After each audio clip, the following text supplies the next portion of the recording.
quisiera invitarlos a abrir la palabra de Dios en el Evangelio de Marcos para continuar con nuestra serie.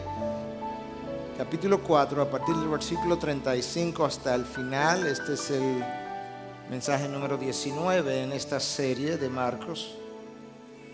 Y vamos a estar revisando un pasaje sumamente conocido para cada uno de nosotros. Tan conocido que cada vez que nos toca revisar pasajes como estos, yo siempre hago la salvedad de que corremos el riesgo de pensar, Dios no tiene nada que decirnos. Yo he leído de este pasaje tantas veces, de tal forma que yo voy a relajarme y dejar que otros escuchen. Pero la verdad es que cada vez que entramos a la palabra y nos proponemos a oír de Dios a través de ella, Dios tiene algo que decirme. Y yo espero que esa sea la ocasión, no solamente para cada uno de ustedes, sino para mí también, aún después de haber trabajado y preparado sobre este texto. De manera que comenzando en el versículo 35 de Marcos 4 hasta el final. Ese día, caída ya la tarde, les dijo: pasemos al otro lado. Despidiendo a la multitud, le llevaron con ellos en la barca como estaba, y había otras barcas con él. Pero se levantó una violenta tempestad y las olas se lanzaban sobre la barca de tal manera que ya se anegaba la barca. Él estaba en la popa, durmiendo sobre un cabezal. Entonces le despertaron y le dijeron: Maestro, ¿no te importa que perezcamos? Y levantándose reprendió al viento y dijo al mar: cálmate, sosiégate. Y el viento cesó y sobrevino una gran calma. Entonces les dijo: ¿Por qué estáis amedrentados? ¿Cómo no tenéis fe? Y se llenaron de gran temor y se decían unos a otros: ¿quién pues es este que aun el viento y el mar le obedecen? Wow. Este pasaje está a continuación de aquellas parábolas que veníamos revisando en mensajes anteriores, parábolas del reino de los cielos, la parábola del sembrador y cómo esa semilla caía en diferentes tipos de terrenos, representando la condición del corazón humano. La parábola de la semilla que luego brota sola, que la tierra la hace germinar por sí sola mientras el sembrador dormía y se levantaba de día, se acostaba de noche, y un día vio como la semilla germinó. La parábola del grano de mostaza y el reino de los cielos como esa semillita pequeña que tú la siembras en un principio, pero eventualmente produce la hortaliza más grande de todas, ese árbol o ese arbusto de mostaza. Y al final de ese tiempo de enseñanza, quizá al final del día o final de la tarde, porque el texto comienza diciendo que ya caída la tarde, de alguna forma la gente quería continuar con Jesús, pero Jesús decide que él debe ir al otro lado. Y eso es lo que le dice a sus discípulos: vayamos, pasemos al otro lado.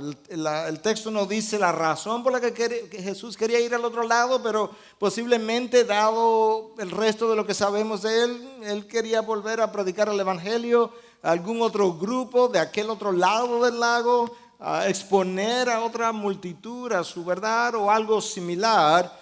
Pero antes de que él pudiera hacer eso, en la mente, en el corazón de Dios, había otros planes también. Este era una tarde o ya una noche de entrenamiento para los discípulos y de revelación de algunas cosas que estaban en el corazón de ellos y de algunas cosas que estaban en el corazón de Jesús.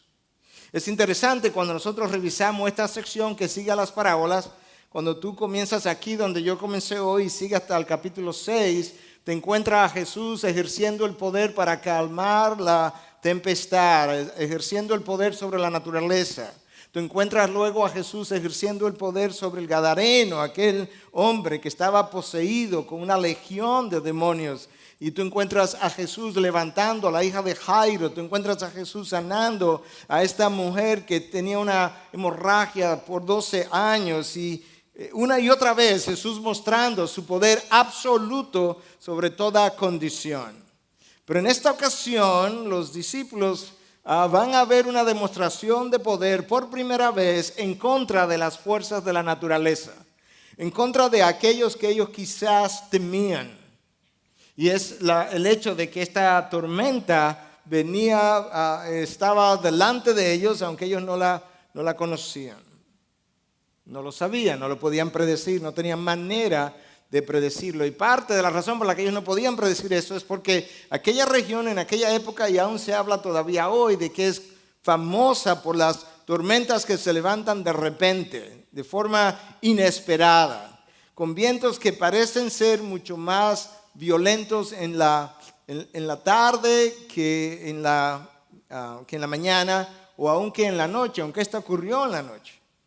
Pero esa es la razón por la que muchas veces en aquella ocasión la gente pescaba de noche o muy temprano en la mañana, porque la probabilidad de que vientos fuertes se levantaran no era común. Pero sí lo fue esta noche.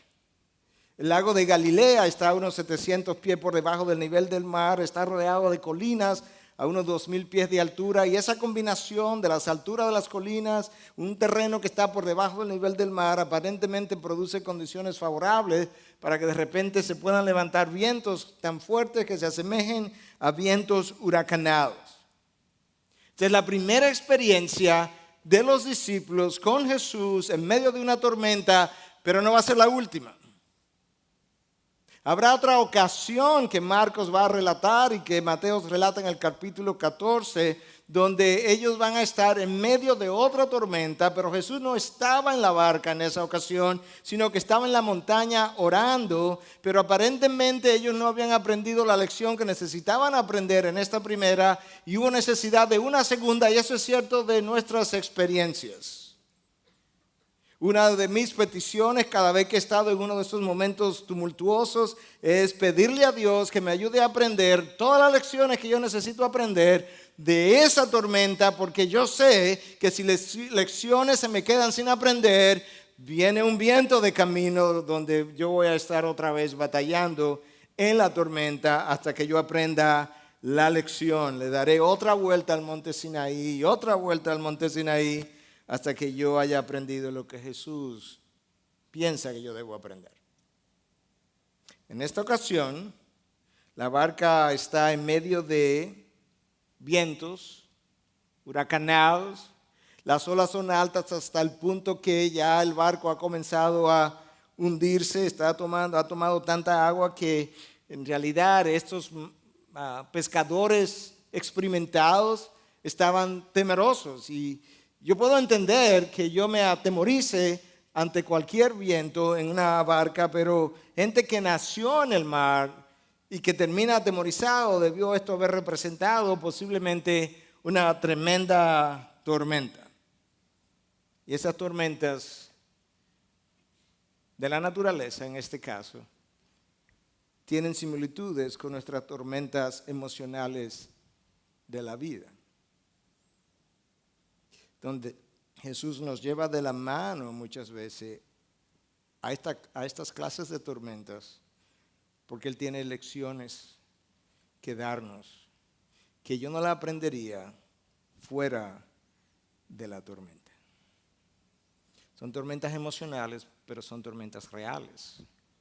Y la razón por la que yo quiero hacer ese énfasis es porque si esta experiencia que ellos vivieron, ellos la hubiesen visto simple y llanamente como una demostración de poder de Jesús sobre la naturaleza, y no son capaces de interpretar o de extraer ningún contenido teológico de la misma, entonces hubiese sido quizás de mucha lástima el haber pasado por algo como eso y no haber visto lo que Dios estaba revelando. Y yo creo que eso ocurre muchas veces también con nosotros, donde nosotros hemos pasado por una tormenta de diferentes tipos, dependiendo de las familias, y frecuentemente nosotros atravesamos la tormenta, nos atrevemos a veces incluso a decir, Dios nos ayudó, pero nosotros no supimos extraer de la tormenta, de la experiencia de esa vida, la lección teológica o bíblica que Dios quería transmitirnos. Como dijimos, ¿verdad? Esta no va a ser la única tormenta en la que ellos se van a encontrar. Y la razón es que cada tormenta tiene cosas específicas, metas específicas que conseguir. Tiene una meta a la que Dios quiere llevarme, donde yo tengo que arribar. Tiene un propósito definido, porque como todas las cosas cooperan para bien, de esa misma manera cada tormenta no solamente coopera para bien, pero cada tormenta se levanta en mi vida con un propósito definido, porque Dios la está no solamente levantando, sino también orquestándola. Dios la orquesta, ya sea enviándola directamente o permitiéndola. En ambos casos Él permanece en control. Y eso es algo que yo necesito reconocer. Decía Warren Wiersbe en uno de sus libros acerca de dificultades en la vida, que nosotros enfrentamos en nuestras vidas tormentas correctivas y tormentas de perfección. Tormentas correctivas cuando Dios nos disciplina y tormentas de perfección cuando Dios simplemente está tratando de santificarme. En este caso, hasta donde nosotros podemos ver, no hay nada pecaminoso que los discípulos hubiesen hecho previo a esta experiencia, de manera que pudiéramos concluir, de una manera simple quizás, pero pudiéramos concluir que esta es una tormenta de perfección de su caminar, de perfección de su carácter, de su santificación a lo largo del camino.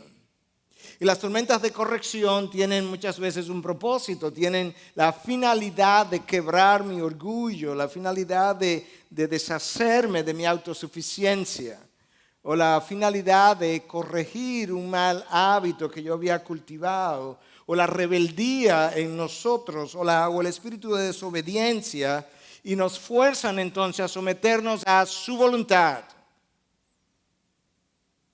Por otro lado, las tormentas de perfección tienen la finalidad de fortalecer mi carácter, de ayudarme, de empujarme hacia adelante, hacia arriba en mi camino de santificación. A veces tienen la finalidad de debilitar mis emociones negativas, como lo es el temor. De tal forma que esas tormentas nos enseñan a confiar en Dios, a depositar mi confianza en las manos del Dios que está demostrando en los evangelios que Él tiene control sobre todas las circunstancias que sus hijos pudieran enfrentar en la vida. Y a pesar de esa demostración, en cada una de las circunstancias futuras, como que de alguna manera nosotros olvidamos el récord de Dios en las experiencias anteriores, y es como si estuviéramos enfrentando una nueva dificultad por primera vez. De tal forma que a manera de introducción pudiéramos decir que la lección número 1 en este texto es que yo tengo tormentas de corrección y tormentas de perfección. Pero independientemente del tipo de tormenta en la que yo me encuentre o vaya a afrontar, la realidad es que en cada una de ellas Dios quiere revelarme algo acerca de Él. Y con toda probabilidad Dios quiere revelarme algo acerca de mí mismo. Estos discípulos eran pescadores probablemente expertos, acostumbrados a remar. Ellos probablemente estaban confiados en un tiempo bueno de la noche. Cuando salieron, probablemente el tiempo era bueno, si no, no hubiesen salido. En un tiempo bueno, probablemente salieron confiados en su experiencia, en su capacidad para remar la barca. Y de esa misma forma nosotros hacemos también, que cuando nosotros medimos y juzgamos las circunstancias, más o menos de una forma que yo entiendo, están dentro de lo que yo puedo manejar o controlar, nosotros tenemos la tendencia a no consultar con Dios, a no hablar con Dios, porque en realidad eso yo lo puedo manejar. Hasta que entonces yo comienzo a enfrentarme ante algo que yo no puedo controlar, yo no puedo manejar, yo no puedo cambiar. Y es entonces en esa situación que nosotros tendemos a buscar de Dios. Y la realidad es que Cristo ha revelado que separados de Él nada podemos hacer. No hay circunstancias pequeñas o grandes que yo no debiera manejar con la presencia de Dios, que yo no debiera traer a Dios. Y nosotros tenemos que admitir que usualmente nosotros medimos rápidamente, de una forma subconsciente, el tamaño de la tormenta, el tamaño del problema, el tamaño de la dificultad, y entonces decimos, esta es para mí. Esta yo la puedo manejar. Yo no tengo que orar para eso.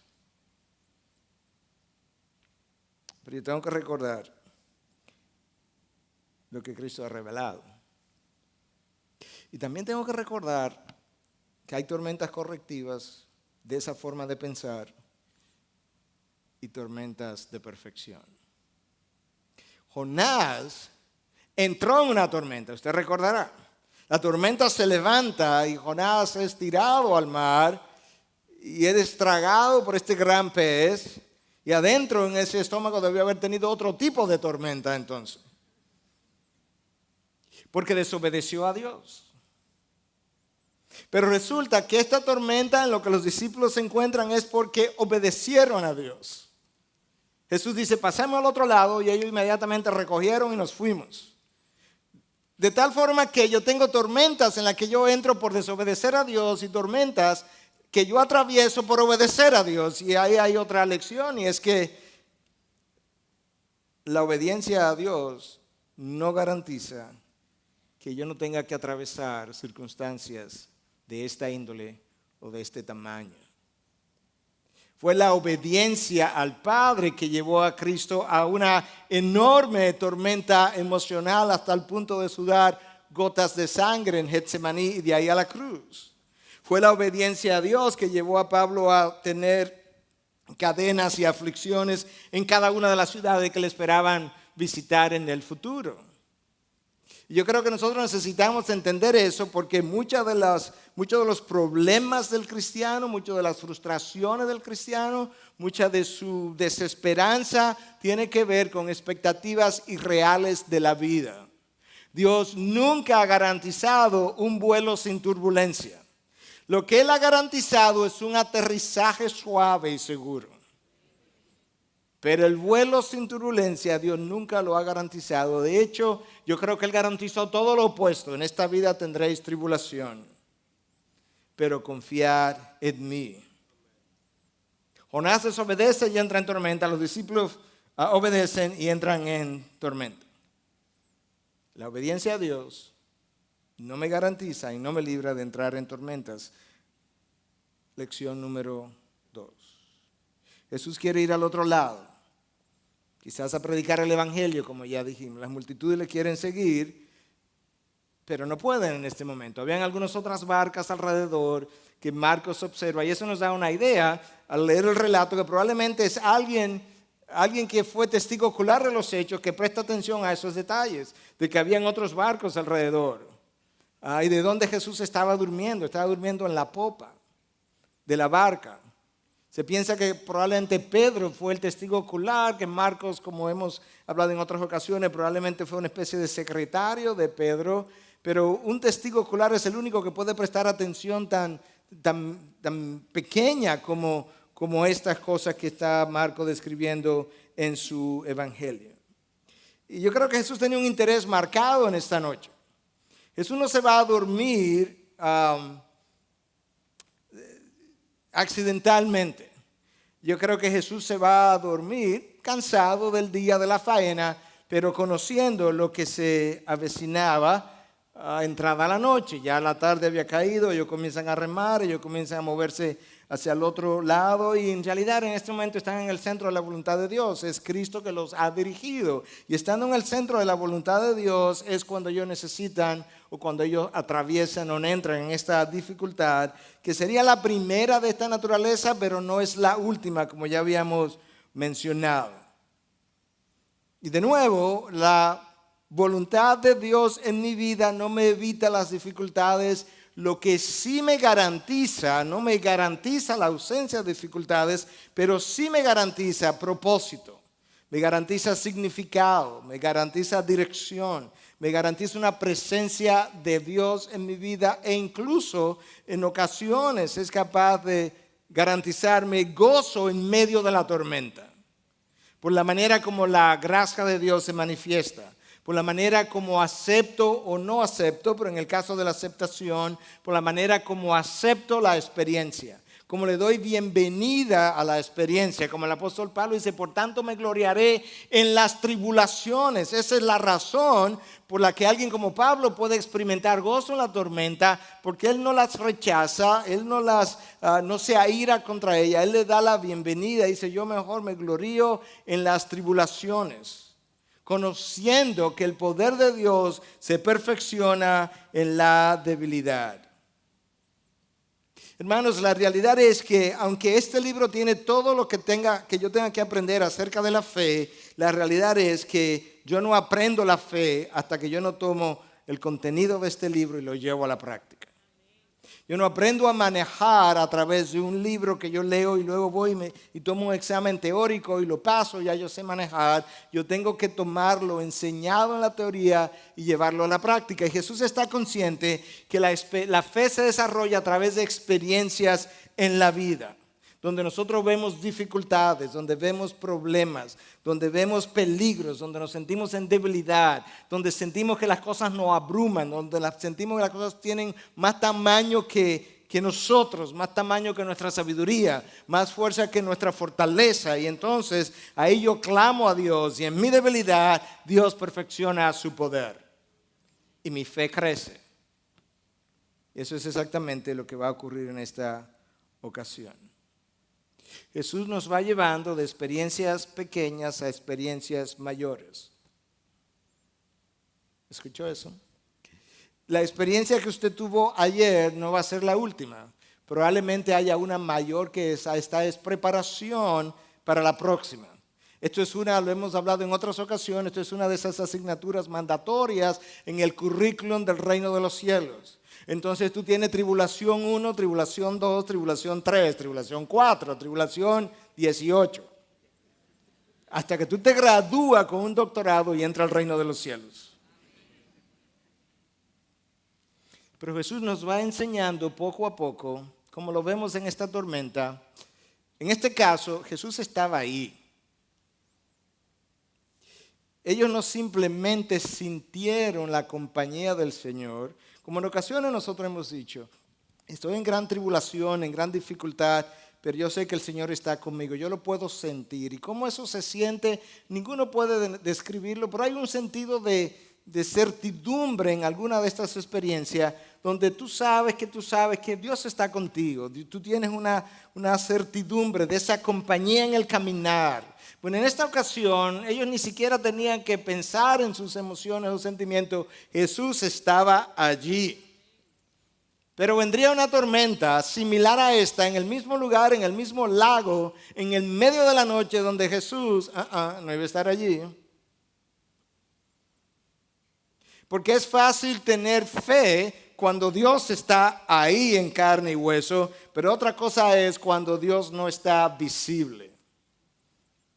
Y de esa misma forma yo creo, porque ha sido, solamente puedo ilustrarlo con mi experiencia, pero yo creo que la experiencia de Job también nos ayuda. Y es que tú tienes momentos en la vida en que Dios te está entrenando y tú tienes la certidumbre que Dios está ahí, pero de vez en cuando llega un momento que los santos del pasado llamaron la hora oscura del alma, donde hay como un sentido de ausencia de Dios en medio de la tormenta. Eso es exactamente la experiencia de Job. Lo que más frustraba a Job era que él estaba seguro, hasta donde él podía entender, que él no había pecado contra Dios, pero él no encontraba a Dios para hablar con Dios. Si hay algo que frustraba al profeta Habacuc, es que él está tratando de que Dios le dé una explicación acerca de la maldad en los tiempos en que él profetizó, y en un momento dado le dice, pues yo me voy a parar en esta torre a esperar que Dios me hable, a esperar que Dios aparezca, porque en ese momento había un sentido de la ausencia de Dios en su vida. Pero eso es parte del entrenamiento. Nosotros tenemos que ser entrenados a confiar no en mis sentimientos, no en mis emociones, sino a confiar en la revelación de Dios. Jill Briscoe, la esposa del pastor Briscoe, decía en una ocasión, cuando tú no puedas sentir a Dios con tus sentimientos, con tus emociones, siéntelo con tu fe. Fe en lo revelado, fe en lo que Él ha hablado, fe en lo que Él ha prometido. Y yo creo que esa es la tercera lección con la que yo quisiera dejarlo en esta mañana. Cuando no puedas sentir a Dios alrededor de ti, cree su palabra y no tus sentimientos, y siéntelo con tu fe y no con tus emociones. Una vez más. Cuando no puedas sentir a Dios alrededor de ti, especialmente en medio de la tormenta, cree su palabra y no tus sentimientos, y siéntelo con tu fe y no con tus emociones. Pastor, yo creo que Dios me ha abandonado. No, Dios ha dicho, nunca te dejaré ni te desampararé. Pastor, yo creo que Dios no me ama. No, Dios dio a su Hijo por mí. No hay manera que ahora que yo soy su Hijo, Él no me esté amando igual. Yo tengo que sentirlo por lo que la palabra dice. Yo tengo que creer su revelación por encima de mis emociones. Sobre todo en esta generación, como decía Ravi Zachariah, que tenemos una generación que oye con los ojos y piensa con las emociones. El pastor Joel decía hace un rato que él no podía ver bien que le prestara mis lentes, y yo iba a decir a manera de broma que no se lo puedo prestar porque él no ve sin los lentes, pero yo no oigo sin los lentes.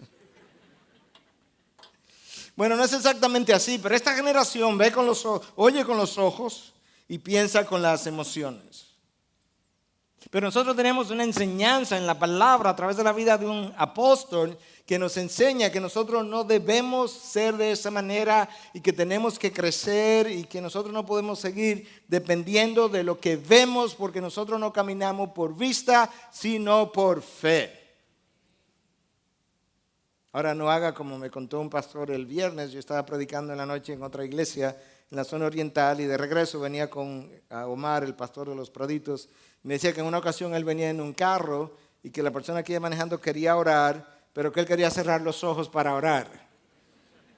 Y yo decía, bueno, parece que él cree literalmente que no caminamos por vista, sino por fe. No, usted necesita los ojos abiertos cuando está manejando, aun si usted tiene mucha fe. Ahora escuchen. Si yo necesito ver para creer, y estoy repitiendo la experiencia de Tomás. Tomás el apóstol había recibido informes, evidencia, testimonio de varias personas, de los 10 otros discípulos o apóstoles, acerca de que Cristo había resucitado, y Tomás dice, no, si yo no veo y pongo mi dedo en la llaga, yo no voy a creer. Y de repente un día Jesús desciende hasta el nivel de la fe de Tomás y le muestra sus llagas y le muestra sus heridas y le dice, ven Tomás y pon tu dedo en mis llagas. Y Tomás se arrodilla y le dice, Dios mío y Señor mío, o Señor mío y Dios mío. Tú esperarías que Jesús hubiese dicho en ese momento, qué bueno Tomás, gracias por reconocer mi señorío, gracias por proclamarme Dios. Escucha las palabras de Jesús. Porque me has visto, has creído. Dichosos los que no vieron y sin embargo creyeron. El crédito no está en creer porque yo he visto milagros, porque yo he visto expulsión de demonios, porque yo he visto los vientos y el mar calmarse. Jesús dice, porque ves, has creído. Déjame decirte, bendecidos, benditos, dichosos, bienaventurados aquellos que no vieron y sin embargo creyeron. Creer por vista implica creer en nosotros, lo que yo veo, lo que mis sentidos registran, lo que mi mente razona.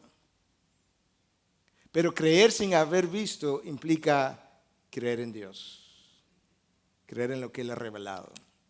Creer su palabra. La palabra no dice bendito aquellos que ven señales, sino bendito los que creen sin haber visto las señales. Las señales tienen un propósito, Dios las ha dado, están aquí. Las señales tienen un propósito de crear fe sin lugar a dudas. Pero si yo todavía estoy continuando continúo todavía con una necesidad de ver señales para tener más fe y ver señales para tener más fe y continuamente veo donde el Señor, oh Señor, dame otra señal para tener más fe, lamentablemente yo tengo que decirte de la manera más pastoralmente posible, tu fe tiene que crecer. Tu fe es inmadura todavía. Tu fe está en necesidad de ser alimentada por la palabra de Dios. Ese es el alimento primordial de la fe, su revelación. Para eso nos fue dada. Y eso es como nosotros debiéramos vivir nuestra vida.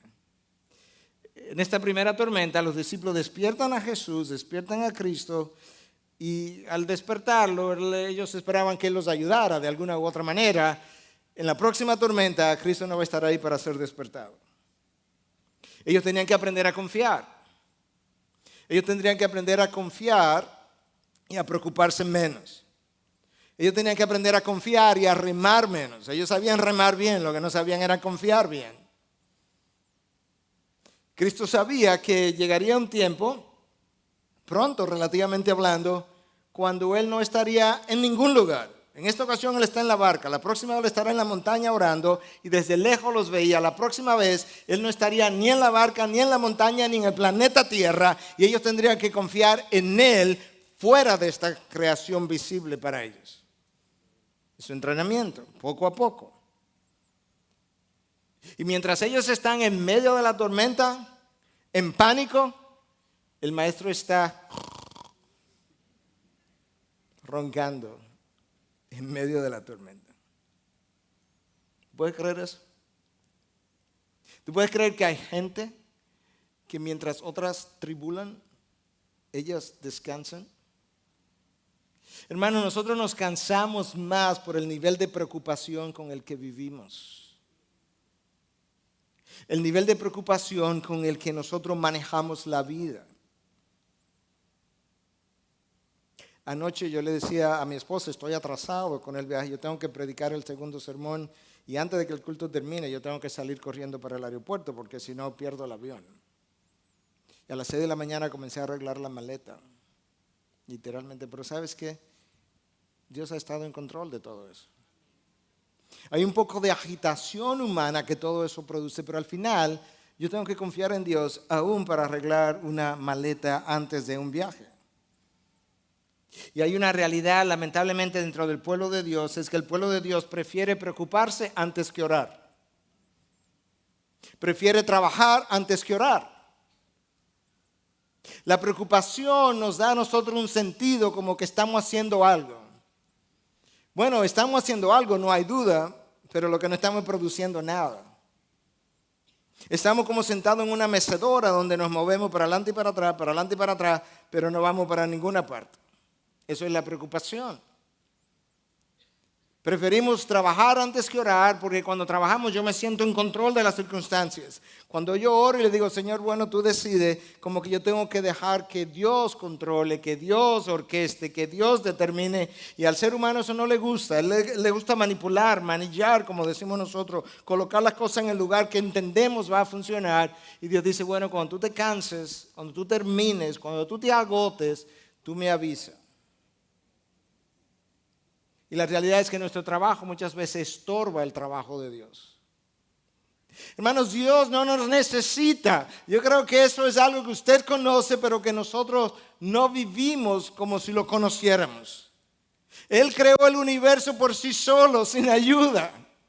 A nadie consultó, a nadie le pidió asistencia. Él abrió su boca y ¡push! El universo se creó. Y hoy en día sostiene el mismo universo por la palabra de su poder. ¿Usted piensa que el Dios que sostiene billones de astros y galaxias puede sostener su vida ínfima? ¿O usted piensa que su vida le pesa mucho más que el universo a Dios? ¿Usted cree que el Dios que puede tener la habilidad de hablar y al hablar controlar todas las fuerzas físicas, habida y por haberes, toda la fuerza gravitacional que mantiene todos los planetas en su lugar, toda la fuerza nuclear, la mayor y la menor, la fuerza centrífuga, la fuerza centrípeta, todo eso en su lugar? ¿Usted piensa que ese Dios puede controlar su vida? Yo creo que sí. Y mi falta de fe pone en tela de juicio la fidelidad de Dios. Mi falta de fe pone en tela de juicio la soberanía de Dios. Pone en cuestionamiento el amor de Dios para conmigo. Pone en cuestionamiento el poder de Dios, de aquel que sostiene el universo por la palabra de su poder. Hebreos 1:3. Y ese Dios, cuando yo no expreso suficiente fe en Él, yo pongo en cuestionamiento sus promesas.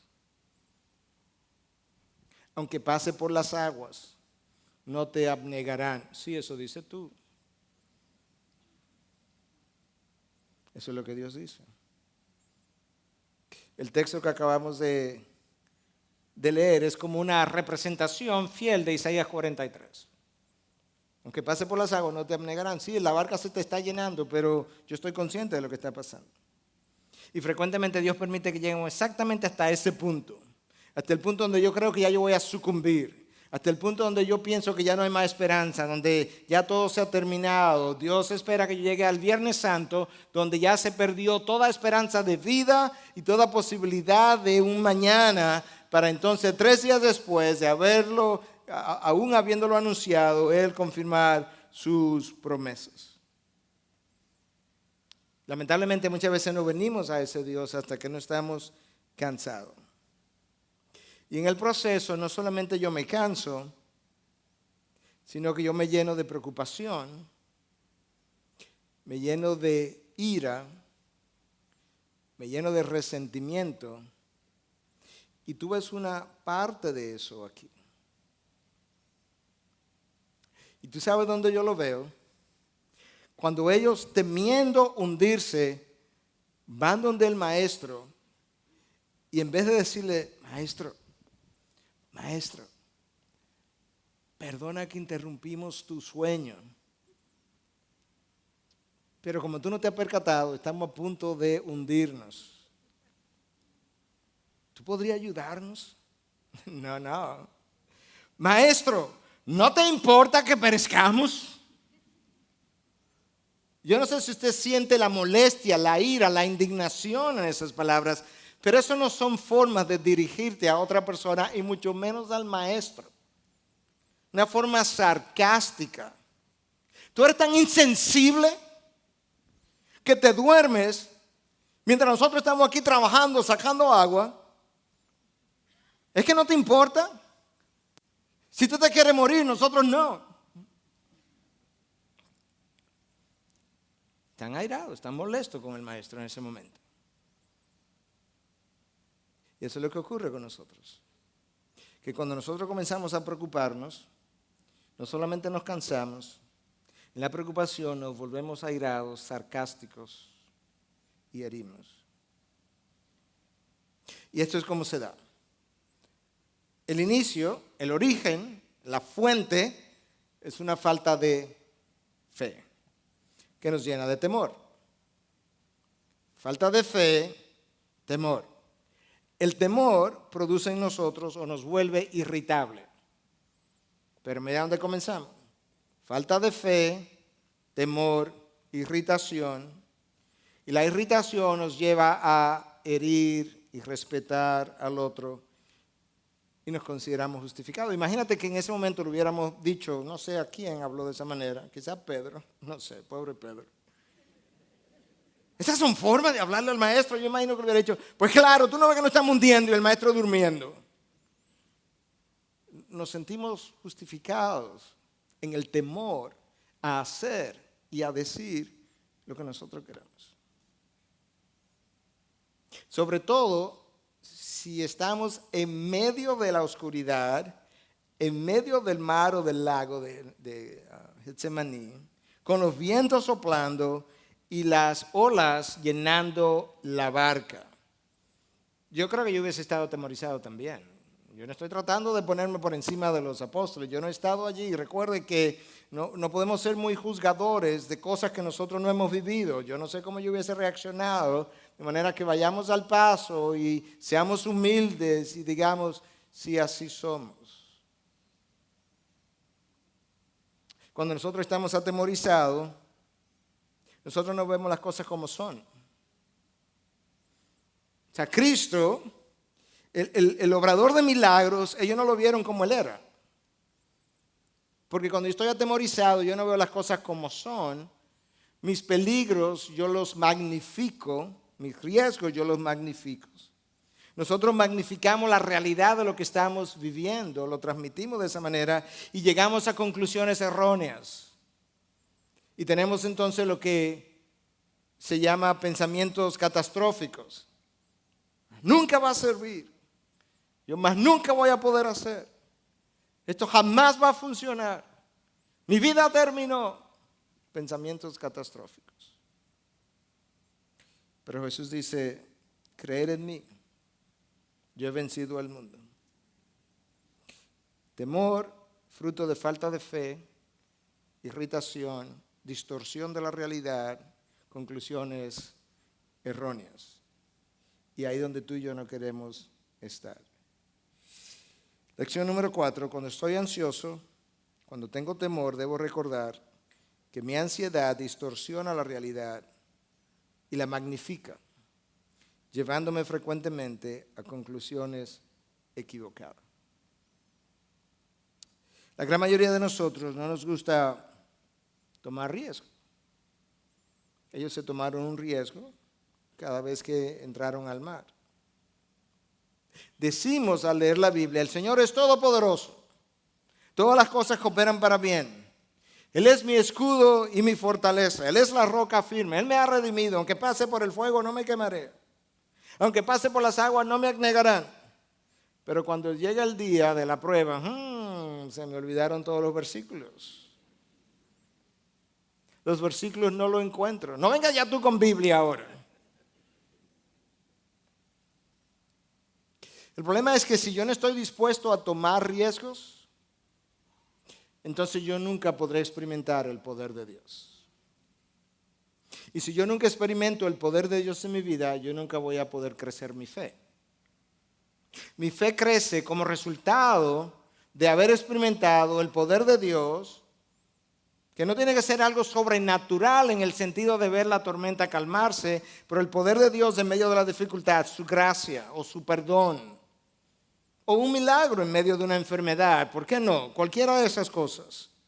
Pero a menos que yo experimente el poder de Dios, mi fe nunca crecerá.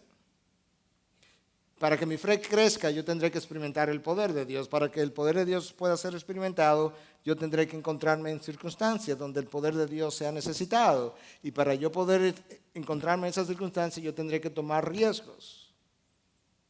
Y para atreverme a tomar riesgos, yo voy a tener que confiar en lo que Él ha revelado.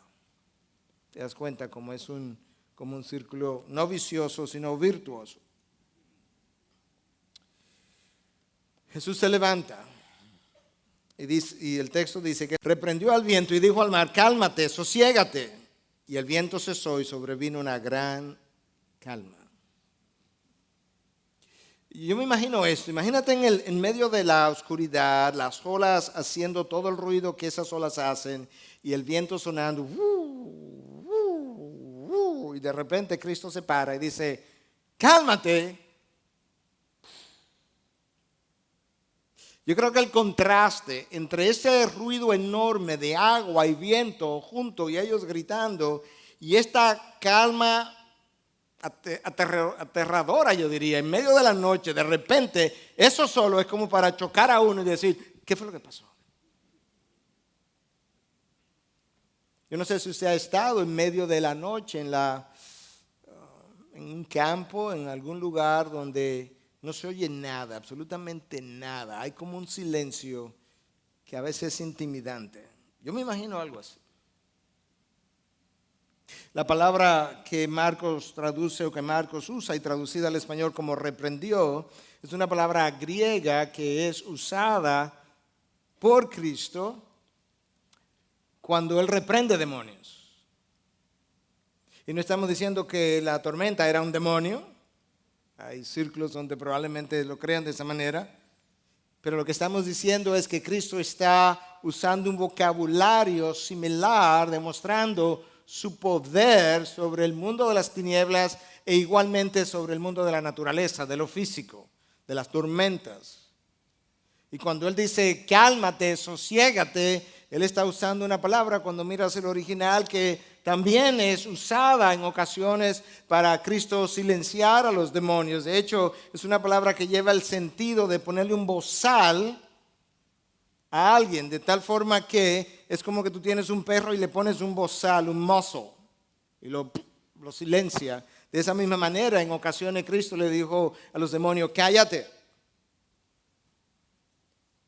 Y en esta forma Cristo está ilustrando, yo tengo el poder de poner un bozal al viento y callarlo.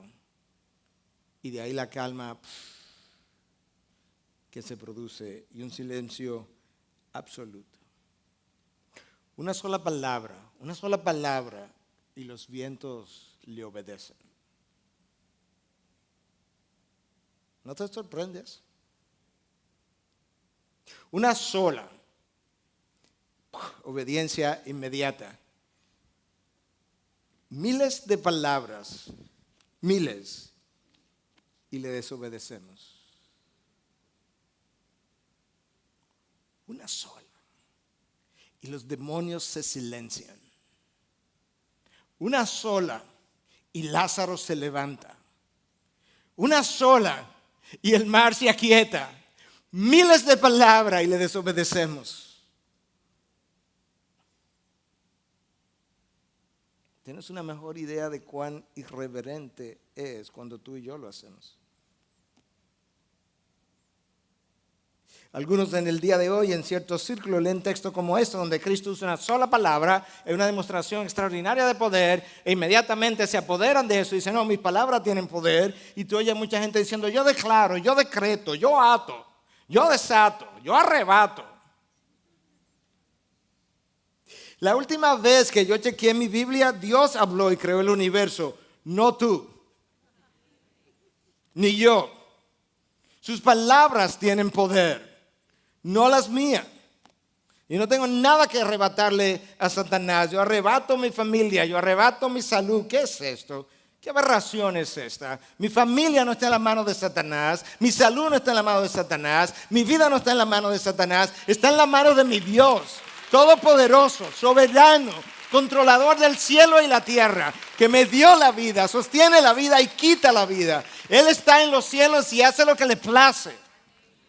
Porque Él es Dios. Salmo 115:3. Él habló y el universo se creó. Él habló y los vientos se calmaron. Él habló y Lázaro se levantó. Cuando tú lees el libro del Génesis, cuando tú comienzas a leer Génesis 1, dice que la tierra estaba desordenada y vacía. Era un caos. Y Dios habló y el caos se volvió orden. Cuando Adán y Eva hablaron, el orden se volvió caos. Y eso es exactamente lo que ocurre cada vez que estas personas hablan de yo arrebato, yo desato, yo esto, yo aquello. Están creando un caos en medio del pueblo de Dios. El poder de crear la realidad no está en mí, está en Dios. El poder de cambiar las circunstancias no está en mí, está en Dios. Él es el que ha declarado que Él está en los cielos y hace lo que le place. Él es el que ha declarado que Él crea la luz y Él crea las tinieblas. Él es el que ha declarado que Él da la vida, Él sostiene la vida y Él quita la vida. Nadie más. Solo nuestra generación egocéntrica de hoy en día, con una idea agrandada de sí mismo, puede pensar algo distinto. Jesús es levantado, Él increpa los vientos, una sola palabra. Y aquí al final del texto, de la experiencia, hay varias cosas que a mí me llaman la atención. Y en primer lugar me llama la atención la extraordinaria humildad de Jesús. Yo no sé cómo usted y yo hubiésemos reaccionado en medio de la noche con los vientos arreciando, las olas entrando a la barca, si alguien te despierta diciéndote, Miguel, no te importa que perezcamos. Y Jesús absorbe su irrespeto y continúa con ellos. El maestro, el que controla los mares, él absorbe su irrespeto. Y meditando esta semana sobre esto, yo creo que Dios me ayudaba a entender que así es el amor. El amor absorbe las insuficiencias, debilidades del otro. Y eso es lo que Dios hace con nosotros todos los días.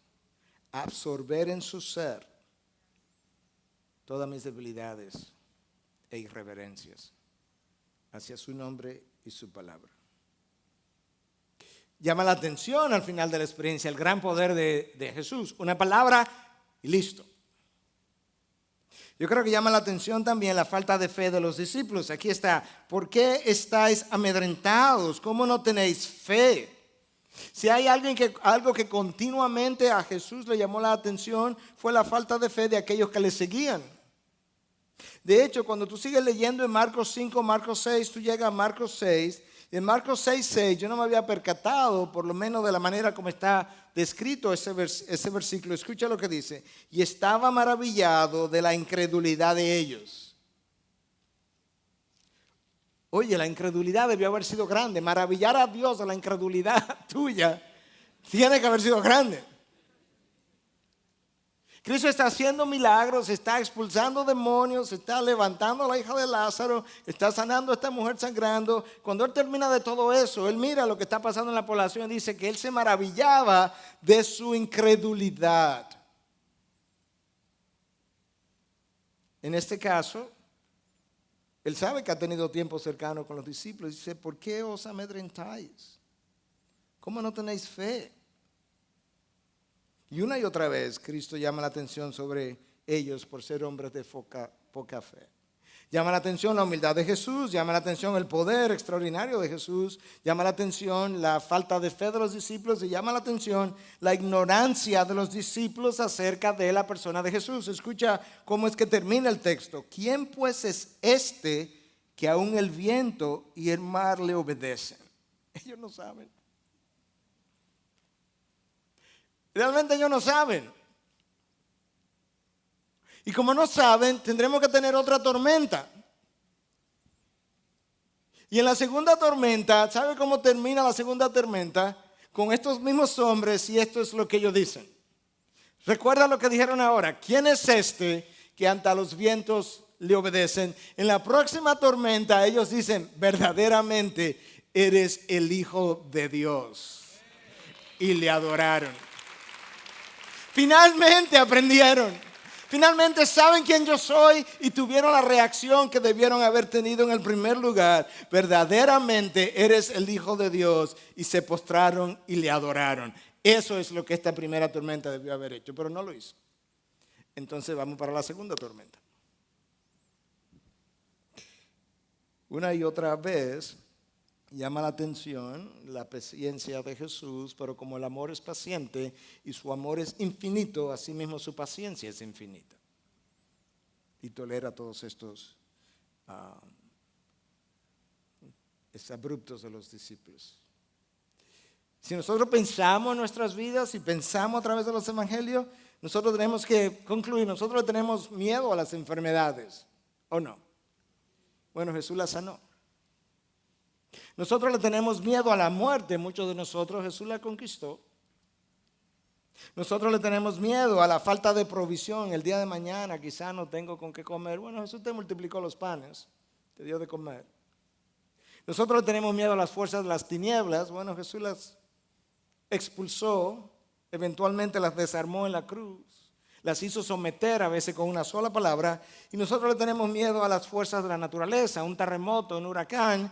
Y Jesús calmó las fuerzas de la naturaleza. Y con cada una de esas cosas nos estaba diciendo, a partir de ahora tú no tienes ninguna excusa para preocuparte.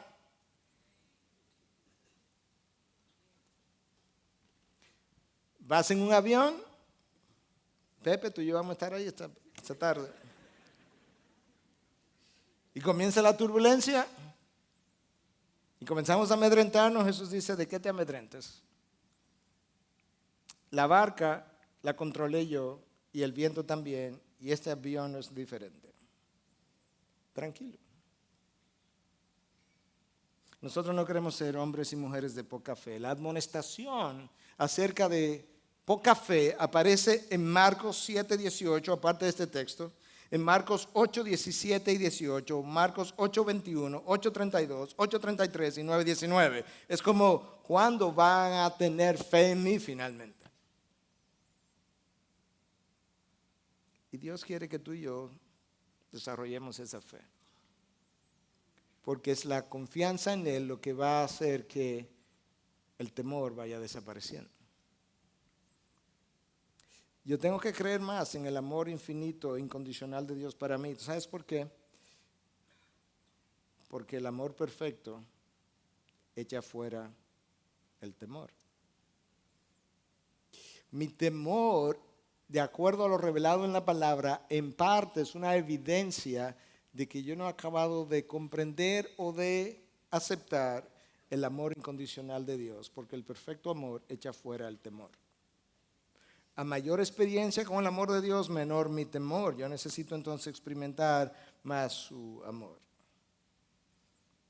Tú ves ahora, al final de la experiencia, que hay muchas cosas que han salido a relucir, pero la pudiéramos resumir en dos. Hay cosas del corazón de los discípulos que salió a relucir, y hay cosas del corazón de Jesús, del ser, de la persona de Jesús, que salieron a relucir.